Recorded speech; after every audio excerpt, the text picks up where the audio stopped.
To our fifth, Scott Picken, Wealth Migrate. I think you're from South Africa, is that right? So, 4 minutes, the chance to transform your life, and all of ours starts now. MIPIM, let me disrupt you.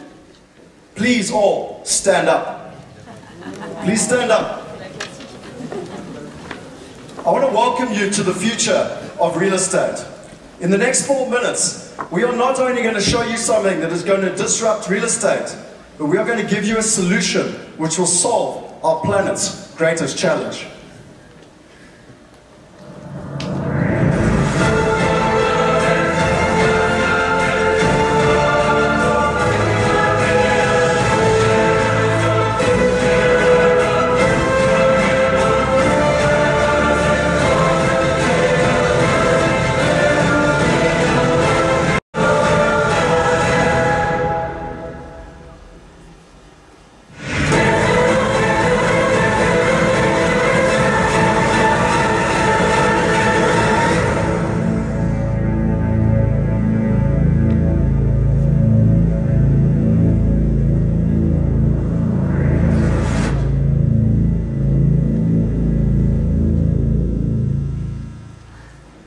There are three major forces which are changing the way that we live today. The first is the economic force, and ultimately what is basically happening is that investors do not trust the government. Investors are chasing yield, and investors are investing internationally. The second is social. It is the difference of the wealth gap. It is the change from individualism to collaboration. And the third is technology. It is the internet disruption. It is the adoption. And it is the change in regulation. And it all leads us to the idea of crowdfunding.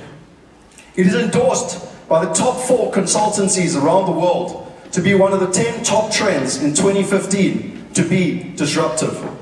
But what does it mean to real estate? The bottom line is the real estate model was set up for failure. Investors do not trust the system. There's a very limited amount of transparency, and the returns are diluted by excessive fees. If you want to disagree, let's look at the facts. 12.9% of the world's population has access to real estate. Less than 1% can actually retire wealthy. And so I want to share with you a new solution. Real estate crowdfunding. One where investors from all over the world can access the best opportunities through online. Our president, Dr. Dolf de Roos, is a respected authority on international real estate and education. They can go online, they can access quality deals with quality information and quality partners. Let me give you an example of success. This is a medical portfolio in America, $16 million. We managed to save $1 million for the investors up front. We raised $6 million on 5 continents. And the best part about it is that they have reinvested 70% in the last month. We're also the 10th biggest now globally in the latest report that came out. This industry is worth $1 billion. It's expected to be $2.5 billion this year, and $250 billion by 2020. The internet has disrupted many technologies. Why will real estate be any different? The last question I have for you is I implore all of you to join the wealth movement. Our mission is to empower 1 billion people through the use of the wealth effect in real estate by 2020. It is not only important for you individually, for your personal wealth, but for us to create a better and more sustainable planet. Thank you. Thank you very much indeed. So, hashtag digital Q&A. What are your questions to Scott? We'll warm you up. Who would like to start? Juliet? Sure. I'm fascinated, really passionate presentation. I guess I'm really interested in how you deal with money laundering, how you deal with the regulation of it. We're under pretty strict guidelines about capital flows and where they've come from and the quality of the money and the transparency of that money. Can you comment a bit about how that works? Very much so. we're privileged. We come from a real estate background. We've been doing this for over 30 years, helping people invest internationally. And so really, in terms of what you're talking about, compliance, money laundering, technology is just enabling that. They're not making it any different.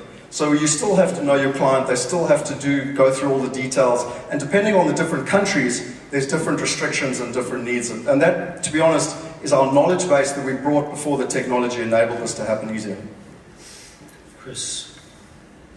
I'm still sort of thinking of my question, but I'll give you an A+ for showmanship. I thought the confidence that you demonstrated in presenting was solid. Get wildebeest in the room, and you get extra points. I was a little nervous when I saw the shark. I got a little scared. But you say empower 1 billion people by 2020. Roadmap us to that 1 billion number. How many transactions do you have under your belt now? How many transactions are you going to have under your belt in the next 12 months? The most important thing about crowdfunding is it's about collaboration.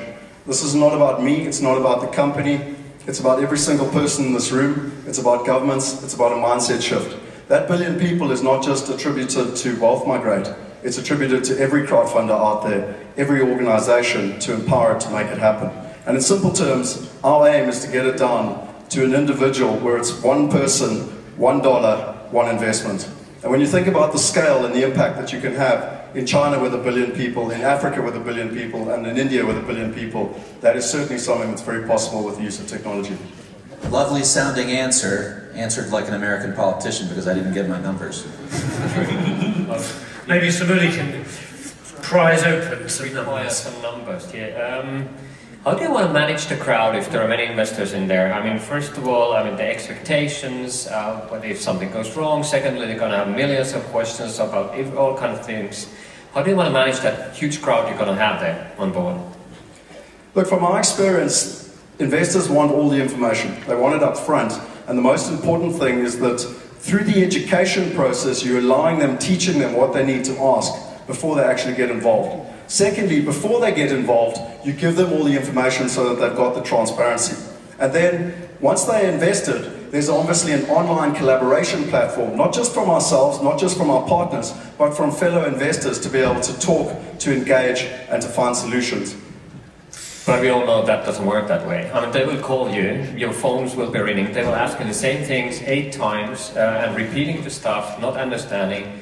And we're talking about a lot of people calling you. So how do you handle with that? And especially when the things start to go wrong in crowdfunding, which I'm very scared of in that sense, I think you have a big problem there. Look, I think you're 100% right, but the challenge is, what's happening from a technology perspective is that this one-to-one is changing. People want the information, they want access to the information, and you can get it online. But there's always going to be, certainly for the next 10 to maybe even 20 years, the human touch component. And just like other industries, we will have to have a component where people can talk to people, whether it's online or over the telephone. All right, Joanna. Sure, we've got several questions actually that echo some of the thoughts of our jury. Really, the issue is here, how do you create trust? And what's your plan to create that trust? Because obviously it's really risky. And then I have another one. How does the setup prevent people from setting up a scam targeting overseas investors via your platform? So it kind of goes together. Great questions. Look, having done this personally for over 16 years now, having helped personally 2,200 international investors invest on 4 different continents, the first one of trust is solved through education, through teaching people what is possible, teaching them what to look for, and also teaching them what not to look for. Secondly, it's about finding quality partners on the ground. Our philosophy is not to be a flea market and to have as many stands and have diversity. Because in a flea market you have good and you have bad. Our philosophy is to have Harrods.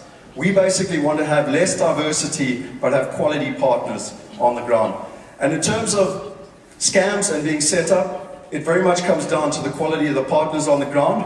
We've got Grant Thornton as one of our partners on board for our tax, our compliance, and our structuring, one of the top 5 accounting firms worldwide, to make sure that that's all being audited up front. Okay, thank you. Just a comment from our judges. So is this a lion out front or one of the wildebeest? What's your feelings? Chris? I think it's closer to a lion, because I think what they're doing is tapping into, as Scott said, one of the major trends that we're going to be faced with over the next 10 years. I know we're paying close attention to it. So, you know, who knows whether Scott's company is the one that captures the prey. Yeah. If it's the video, it could well be. Because I think the most important thing is that it doesn't matter whether it's us or anyone else. It's going to happen just like every other industry's happened already. Okay, Juliet. There's a lot written about wisdom of crowds and whether they're smart or otherwise. I guess for me, I'm worried about what happens with flight of capital. So on the one hand, I really like the democratization of it. The other is I worry about the flight and the wisdom. So I think I'm kind of in the middle on this one. Okay, I feel the flight of birds. Similarly. I see the opportunity, but I'm worried about the crowdfunding approach. Okay, so where are we on out there? Some enthusiasm. There's enthusiasm for you, so you're in the hunt. Thank you very much indeed, Scott. So we're now going to move to France. We are in France.